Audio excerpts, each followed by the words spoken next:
So one of the biggest issues that we find in House of Worship is feedback. So we're going to explain a little bit about what feedback is.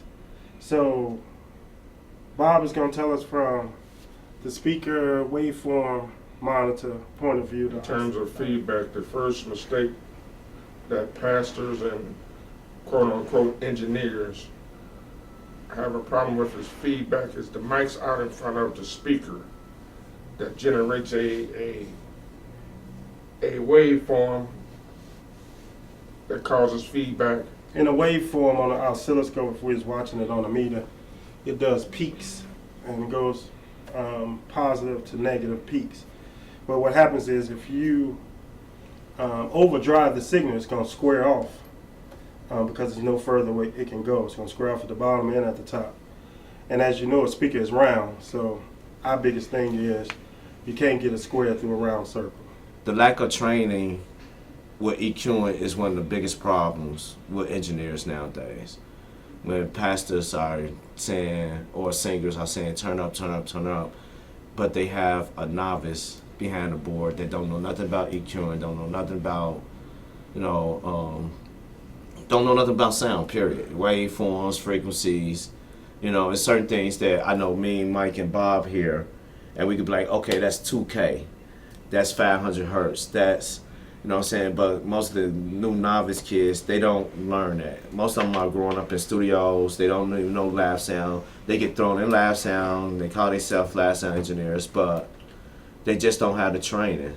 You talk in a microphone, the vibrations go through a cord, goes through a process, and comes out through the speaker. So when you talk in the microphone and the speaker, the sound is coming out the speaker, gets back to the microphone before it gets to the audience, it creates one big loop. So that's what feedback is. It's a particular frequency that's going into that speaker and it keeps going around. Well, in studio sound, you don't have any speakers in there. You're in a whole separate room where the speakers is. It's quiet where the microphones are. They just have headsets on. So you don't have that issue at all as far as feedback is concerned. So to try and be a studio engineer and come to live sound, it's a whole nother animal. Temporary technician, set it once and leave it.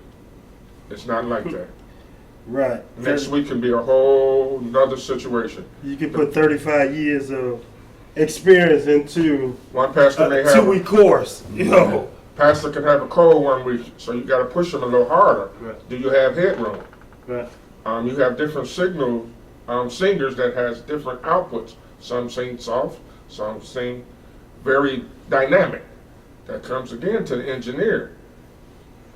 Frequencies, compression, backing off gain. It goes on, and I'm still learning things after 42, maybe 45 years. I mean, that's the most important part is that a lot of these guys get training. I mean, of course, they probably did a studio class, but studio isn't the same when it comes from a microphone through a mic cable, through a splitter, through a speaker. It's not the same as a studio. You don't get feedback in the studio unless you're doing something totally wrong. Right. I mean, they could know they could know the equipment, but if they don't know live sound, they just won't. Unless they get the training. Right. It's nothing to be discouraged about. They just need training. In terms of studio sound, music, vocals, everything goes straight to track. You can alter the track, change the bass tone, mid tone, high tones.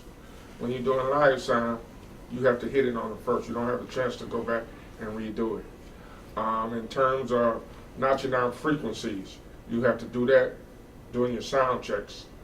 Also, your sound will change depending on the temperature of room. If your room is warmer, it can cause a change in sound. If it's colder because of the air conditioner, it can change the sound. So you have to know how to EQ. Because the whole environment is controlled. There is no speakers that you have to worry about feedback.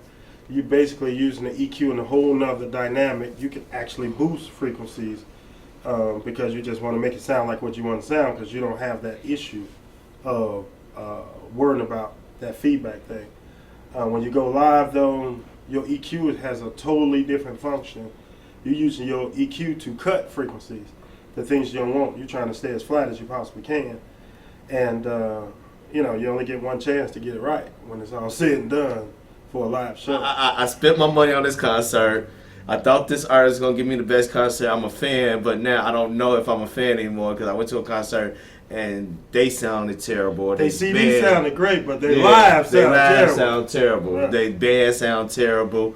I don't even know if I heard keyboards. Because it's sometimes that you see a keyboard player, you like, yo, is he playing keyboards? Where did he hear keyboards at? And you sit in the audience, you're like, okay, I see a keyboard player, but did I hear keyboards the whole time? So that's the difference in studio and live. Live is instant. You have to just do it. You have to try to make it sound the best it could. Studio, you can go back, you can play with it, boost frequencies.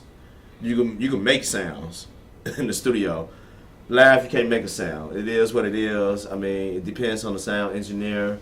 It depends on the performer also. It's not, you know, it just can't be the sound engineer. If the performer is not a great performer, I mean, it's only so much the sound engineer could do to make them sound good. You know?